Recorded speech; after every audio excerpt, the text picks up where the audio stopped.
नमस्कार दोस्तों, आप सभी का स्वागत है आर्यन एकेडमी के यूट्यूब चैनल पर। दोस्तों, इतिहास में सर्वश्रेष्ठ 20 प्रश्नों का एमसीक्यू चल रहा है, जिसमें क्लास आज 8 है। तो दोस्तों, क्लास 7 इसके पहले हम पढ़ा चुके हैं। तो आइए आज क्लास 8 में आप लोग को देखते हैं दोस्तों क्या दिया है।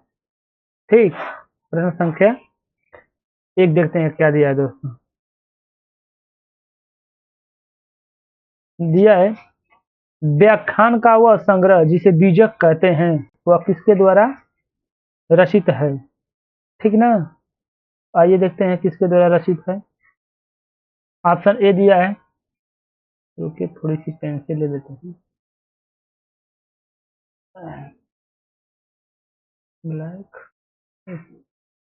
तो किसके द्वारा रचित है दोस्तों। Option A Guru Nanak, option B Ramanuja, option C Kabir, option D Dadu Dayal. ठीक। तो दोस्तों आप लोग का जो राइट आंसर हो जाएगा वो जानते हैं कौन सा हो जाएगा। वो हो जाएगा ऑप्शन सी कबीर। ठीक ना। दोस्तों जो है कि ऑप्शन जो है कबीर दिया है। तो आइए इसमें थोड़ी चर्चा कर लेते हैं। जो बीजक संत कबीरदास की रचना है, इन्हें बीजक कहते हैं। इनके वाणी का जो संग्रह है ना, वो बीजक के 3 मुख्य भाग हैं। पहला क्या है, साखी, दूसरा शबद और तीसरा रामायणी। ठीक ना। तो अब आते हैं प्रश्न संख्या 2 पे। 2 क्या है, भारतीय इतिहास के मध्य काल के कवि तुलसीदास जी ने रामचरितमानस, रुक जाइए, रामचरितमानस इस भाषा में लिखा गया था। Option A Prakrit, option B Awadhi, option C Pali, option D Sanskrit. तो दोस्तों हम लोग का जो राइट आंसर हो जाएगा वो जानते हैं कौन सा हो जाएगा। वो हो जाएगा ऑप्शन बी, जो अवधि दिया है यही हम लोग का राइट आंसर हो जाएगा। ठीक। दोस्तों इसमें थोड़ी चर्चा करते हैं। जैसे कि जो इसमें जो दिया है कि जो रामचरितमानस को सामान्यतः जानते हैं क्या बोलते हैं, तुलसी रामायण या तुलसी के रामायण भी कहा जाता है। ठीक। अब आते हैं प्रश्न संख्या 3 पे। सूफी संत के मकबरे को क्या कहा जाता है। ऑप्शन ए कलदेशक, ऑप्शन बी ईदगाह, ऑप्शन सी दरगाह, ऑप्शन डी खानका। तो दोस्तों हम लोग का जो राइट आंसर हो जाएगा जानते हैं कौन सा हो जाएगा। जो ऑप्शन जो सी दिया है यही हम लोग का उत्तर हो जाएगा। प्रश्न संख्या 3 का यही हम लोग का जो है कि उत्तर हो जाएगा। ठीक ना। दोस्तों इसमें देखते हैं ये है कि जो किसी दरगाह के साथ प्राय जो है सूफी बैठकें और विश्राम गृह है, जैसे सूफी बैठकें हो गई और जो विश्राम गृह जो है वो बने होते हैं। अच्छा, जिन्हें जिन्हें हम खानका भी कहा जाता है। ठीक ना। आइए अब देखते हैं प्रश्न संख्या 4 पे। बाबर 1526 से 1530 ईस्वी किस वंश का शासक था। ठीक है, कोई बात नहीं। आइए इसमें देखते हैं। ऑप्शन ए दिया है मुगल, ऑप्शन बी दिया नंद, ऑप्शन सी दिया मौर्य, ऑप्शन डी दिया हर्यक। तो दोस्तों हम लोग का जो राइट आंसर हो जाएगा वो हो जाएगा कौन सा, ऑप्शन जो ए दिया है मुगल, वही हम लोग का उत्तर हो जाएगा। तो इसमें हम लोग देखते हैं कि जैसे मान लीजिए जो 1526 में पानीपत की जो प्रथम युद्ध हुआ था दिल्ली सल्तनत के, तो अंतिम जो दिल्ली सल्तनत की अंतिम वंश लोधी वंश के जो है सुल्तान इब्राहिम लोधी की जो है कि पराजय हो गई। ठीक। पराजय के साथ ही भारत में मुगल वंश की स्थापना हो गई और इस वंश का संस्थापक जहीरुद्दीन मोहम्मद बाबर था। ठीक ना। तो जहीरुद्दीन मोहम्मद बाबर था। और जो है कि इसमें थोड़ा सा वो कर लेते हैं जहीरुद्दीन। अब आते हैं प्रश्न संख्या जो 5 दिया है। प्रश्न संख्या 5 में देखते हैं पहला जो एक मुगल शासक कौन है। पहला मुगल बादशाह जो है कि देखते हैं कौन सा दिया है। पहला मुगल बादशाह 5 नंबर जो है कि बातें हैं। 5वें क्वेश्चन पे देखते क्या दिया है। मुगल बादशाह, पहला मुगल बादशाह कौन था। ठीक है, कोई बात नहीं। आइए देखते हैं। पहला option A Humayun, option B Babur, option C Jahangir, option D Sher Shah. तो दोस्तों हम लोग का जो राइट आंसर है वो दिया है कौन सा, ऑप्शन जो बी दिया है बाबर, यही हम लोग का उत्तर हो जाएगा। ठीक। अब आते हैं प्रश्न संख्या 8 पे और 6 पे। अपने पिता की ओर से मुगल किसके वंशज थे। ठीक। Option A Timur, option B Changez Khan, option C Sher Shah. ये बेटा दोस्तों शेरशाह जो सूरी है, ये सूरी ऐसे रहेगा, ठीक। तो थोड़ी सी टाइपिंग मिस्टेक है, सूरी ऐसे रहेगा, ठीक। थोड़ी सी लिखने में दिक्कत हो रही है, पेन सही नहीं है। हाँ, तो हम लोग का जो राइट आंसर हो जाएगा, और ऑप्शन डी दिया इनमें से कोई भी नहीं, तो ठीक है, हम लोग का जो राइट आंसर ए दिया है तैमूर, वही हम लोग का राइट आंसर हो जाएगा, ठीक। अब आते हैं प्रश्न संख्या 7 पे। मुगल किसके वंशज थे? Mughal, option A Changez Khan, option B Ghiyasuddin Balban, option C Mir Jumla, option D Mohammad Tughlaq, ठीक। जो हम लोग का ऑप्शन जो ए दिया है चंगेज खान, यही जो हम लोग का राइट आंसर हो जाएगा। अब आते हैं प्रश्न संख्या 8 पे। पानीपत की लड़ाई में, नहीं, पानीपत की लड़ाई वर्ष में लड़ी गई थी। अच्छा, पानीपत की लड़ाई किस वर्ष में लड़ी गई थी? यहाँ पे पानीपत की लड़ाई, अब यहाँ पे डॉट डॉट होना चाहिए, ठीक। किस वर्ष में लड़ी गई थी? ऑप्शन है 1764, ऑप्शन बी 1757, ऑप्शन जो है कि सी दिया 1526, ऑप्शन जो है कि डी दिया 1857। तो दोस्तों हम लोग का जो राइट आंसर हो जाएगा, आप जानते हैं कौन सा हो जाएगा? जो हम लोग का ऑप्शन जो सी दिया है 1526, यही हम लोग का राइट आंसर हो जाएगा, ठीक। अब आते हैं प्रश्न संख्या जो आप लोग का अगला दिया है 9। 9 में देखते हैं, रुक जाइए, 9। 1527 ईस्वी में खानवा के युद्ध में राणा सांगा को किसने हराया था? ठीक है, कोई बात नहीं, आइए देखते हैं। Option A Babur, option B Jahangir, option C Humayun, option D Akbar, ठीक। अब देखते हैं इसमें जो आप लोग का राइट आंसर हो जाएगा, वो जानते हैं कौन सा हो जाएगा? ऑप्शन आप लोग का जो ए दिया है बाबर, यही आप लोग का जो है कि राइट आंसर हो जाएगा, ठीक। राइट आंसर ए हो जाएगा।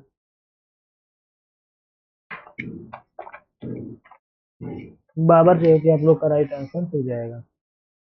अब आते हैं प्रश्न संख्या जो वो दिया है, कौन सा, इसके आगे देखिए क्या है ये। 10, 1529 ईस्वी में घाघरा के युद्ध में मुगल बादशाह बाबर ने किसे हराया था? ठीक, आइए देखते हैं किसको हराया था। जो है कि ऑप्शन है Yusuf Adil Shah, option B Barid, option C Dilawar Khan Hussain, option D Mohammad Lodhi. तो हम लोग का जो राइट आंसर हो जाएगा, वो जानते हैं कौन सा हो जाएगा? ऑप्शन जो डी दिया है हम लोग का, यही राइट आंसर हो जाएगा। तो इसमें दोस्तों, इससे कहने का मतलब जो ये बाबर बाबर बाबर का भारत में अंतिम युद्ध था, ठीक ना, ये अंतिम युद्ध था। अब आते हैं प्रश्न संख्या 11 में। कन्नौज की लड़ाई कब लड़ी गई थी? Option A 1536, option B 1556, option C 1540, option D 1524। दोस्तों हम लोग का जो ऑप्शन सी दिया है, यही हम लोग का राइट आंसर है, 1540, ठीक ना। हम लोग का जो 1540 है, हम लोग का यही राइट आंसर है, ठीक। अब आते हैं प्रश्न संख्या 12 पे। दोस्तों 12 क्या दिया है, रुक जाइए, ठीक। 12 ये देखते हैं। शेरशाह सूरी द्वारा जारी किया गया चांदी का सिक्का क्या कहलाता है? ठीक, कोई बात नहीं। ऑप्शन ए दिया है दिनार, ऑप्शन बी दिया है रुपया, ऑप्शन सी दिया है टका, ऑप्शन बी दिया है मोहर। तो जो हम लोग का राइट आंसर बी दिया है, यही हम लोग का राइट आंसर हो जाएगा, ठीक। इसमें जानते हैं, इसमें शेरशाह सूरी जो है पुराने घिसे पटे जो सिक्के थे, उनके स्थान पर जो क्या किया इन्होंने कि एवं जो तांबे के सिक्के थे उनका प्रचलन किया, जो एवं तांबे के जो सिक्के थे उनका प्रचलन किया। और उसने उसने यू शुद्ध चांदी का रुपया जो 178 ग्रेन था, ठीक ना, तथा जो तांबे का था वो जो है तांबे का दाम 380 ग्रेन था, चलाया था, ठीक ना। और रुपया जो है कि और दाम की विनिमय जो दर थी 1:64, ठीक। अब आते हैं प्रश्न संख्या 13 पे। शेरशाह सूरी का मकबरा कहाँ स्थित था? ठीक, option A Rohtasgarh, option B Sasaram, option C Delhi, option D Chausa, ठीक। शेरशाह सूरी का मकबरा कहाँ स्थित था? तो ऑप्शन जो डी दिया है सासाराम, यही आप लोग का जो राइट आंसर हो जाएगा। अब ये सासाराम से सासुरी का मकबरा जो बिहार राज्य में जो एक जिला है सासाराम वहाँ पे स्थित है। यह मकबरा जो है ना भारत इस्लामी वास्तुकला का एक उदाहरण है, ठीक ना। अब आते हैं प्रश्न संख्या 14 पे। प्रश्न संख्या 14 पे, बाबर का पुत्र कौन था? जानते हैं बाबर का पुत्र? आइए देखते हैं कौन है। ऑप्शन ए दिया है हुमायूं, ऑप्शन बी दिया है शाहजहां, ऑप्शन सी दिया है अकबर, ऑप्शन डी दिया है बहादुर शाह। ठीक, तो जो हम लोग का राइट आंसर हो जाएगा वो जानते हैं कौन सा हो जाएगा? तो हो जाएगा ऑप्शन जो ए दिया है राइट आंसर हुमायूं। ठीक, तो दोस्तों इसी के बारे में थोड़ा सा देख लेते हैं कि हुमायूं, देखिए इनके कितने पुत्र थे। अब देखिए बाबर के, हुमायूं, कामरान, अस्करी एवं हिंदाल जो है बाबर के पुत्र थे, ठीक ना। हुमायूं बाबर का ज्येष्ठ पुत्र, मतलब ज्येष्ठ का मतलब जो बड़ा पुत्र है वही उनका बड़ा पुत्र था। हुमायूं जो है कि 1508 ईस्वी में जो पैदा हुआ था काबुल में, ठीक ना। और उसकी माँ जो है माहम, जिनका नाम था माहम बेगम था, उस किससे संबंध रखती थी पता है आप लोग को? सिया संप्रदाय से जो है कि संबंधित थी वो, ठीक ना। अब आते हैं प्रश्न संख्या जो है कि 15 पे। 15 क्या दिया है? हमीदा बानो मरियम मकानी किस मुगल बादशाह की पत्नी थी? अब आ जाइए। तो ऑप्शन है Babur, option B Humayun, option C Jahangir, option D Shah Jahan. ठीक, तो हम लोग का जो राइट आंसर दिया है option B, this is your right answer, Humayun. ठीक, अब आते हैं इनके बारे में थोड़ी चर्चा कर लेते हैं। हमीना बानो जो है ना मरियम मकानी जो थी ये दूसरे मुगल बादशाह हुमायूं की पत्नी थी, ठीक है। और उनके बारे में उनके उत्तराधिकारी जो थे वो तीसरे मुगल बादशाह अकबर की माँ थी, ठीक ना। और ये बात थी कि हमीदा बानो को जो है कि मरियम मकानी की जो उपाधि अकबर ने दी थी, ठीक ना। इनकी जो हमीदा बानो मरियम की जो उपाधि दी थी वो अकबर ने दी थी। ठीक है, कोई बात नहीं है। जामा मस्जिद इन विश्व धरोहर स्थलों में से किसमें स्थित है? ठीक, option A Fatehpur Sikri, option B Humayun का मकबरा, option C Qutub Minar, option D आगरे का किला, ठीक ना। तो ठीक है, इसको भी देख लेते हैं। इसमें से जो है कि आप लोग का राइट आंसर कौन सा दिया है? तो जो हम लोग को लगता है कि जो इसमें का राइट आंसर ऑप्शन जो ए दिया है यही हम लोग का उत्तर हो जाएगा। ठीक, अब आते हैं प्रश्न संख्या 16 पे। 16 क्या दिया है? नहीं 16 नहीं 17, ठीक ना। 17 में देखिए क्या है। सम्राट बनने के साथ अकबर की आयु क्या थी? ऑप्शन है 9, option B 13, option C 15, option D 17, ठीक ना। तो हम लोग जो है राइट आंसर जो दिया है ऑप्शन जो बी दिया है 13, यही हम लोग का दिस इज राइट आंसर हो जाएगा। ठीक, अब जानते हैं इसमें जो एक सम्राट बनने के समय जो लगभग उसकी उम्र थी 13 वर्ष 4 माह थी, ठीक ना। ठीक, और हुमायूं की मृत्यु के समय जब अकबर कालानौर में सिकंदर सूरी से संघर्ष कर रहा था, उस समय जो कालानौर में ही अकबर जो उस समय कालानौर में ही अकबर को ही जो है कि ताजपोशी की गई थी, ठीक ना। अब आते हैं प्रश्न संख्या 18 में। 1556 ईस्वी में मुगल साम्राज्य का सिंहासन किसे प्राप्त हुआ था? Option A Akbar, option B Sher Shah Suri, option C Jahangir, option D Shah Jahan. ठीक, तो अब आते हैं इसका देखते हैं राइट आंसर कौन सा दिया है। जो हम लोग का राइट आंसर है अकबर, जो यही हम लोग का राइट आंसर ए है।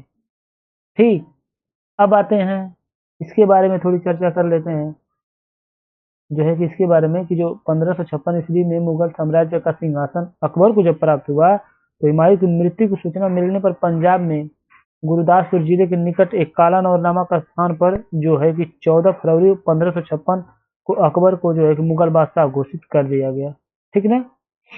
अब आते हैं अगले क्वेश्चन पे। हल्दी घाटी का युद्ध कब लड़ा गया था? No doubt, option A 1776, option B 1676, option C 1576, option D 1476। दोस्तों हम लोग का जो राइट आंसर हो जाएगा इसमें से जो है कि ऑप्शन जो सी दिया है यही हम लोग का राइट आंसर हो जाएगा। इसमें हल्दी, जैसे जानते हैं हल्दी घाटी की युद्ध के पीछे का एक कारण देख लीजिए कि अकबर का मुख्य उद्देश्य राणा प्रताप को अपने अधीन लाना था, ठीक ना। तो मुख्य उद्देश्य यही था। अब आते हैं प्रश्न संख्या 20 पे। भारत में मनसबदारी प्रथा किसने शुरू की थी? कोई बात नहीं, देख लेते हैं किसने शुरू की थी। किसी न किसी ने तो शुरू किया ही होगा इन चारों ऑप्शनों में से। Option A Babur, option B Humayun, option C Akbar, option D Jahangir. ठीक, देखते हैं भाई। तो जो हम लोग का ऑप्शन सी दिया है अकबर, यही हम लोग का राइट आंसर रह जाएगा। अब इसमें जो है कि मुगल मनसबदारी प्रणाली ये जानते हैं कब से चल रही है? ये मध्य एशिया से ली गई थी, ठीक ना। इस प्रकार का सैन्य विभाजन चंगेज खान के नेतृत्व में मंगोलों सेना ने किया था, ठीक। तो आज इतना ही, आज का सेशन इतना ही विश्लेषण का था। अब दोस्तों जो है कि हाँ, अगले सेशन में मुलाकात होगी आप लोगों से। तो हमारे वीडियो को सब्सक्राइब और शेयर करते रहिए, और कमेंट बॉक्स में जरूर बताएं क्लास आप लोगों को कैसी लग रही है।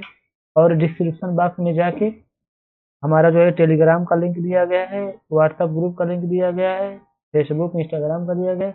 आप लोग उससे जितना से जल्दी आप लोग उसे ज्वाइन करते हैं, आप लोग की बेनिफिट के लिए बहुत ही बेहतर होगा। तो दोस्तों आज के लिए इतना ही, धन्यवाद।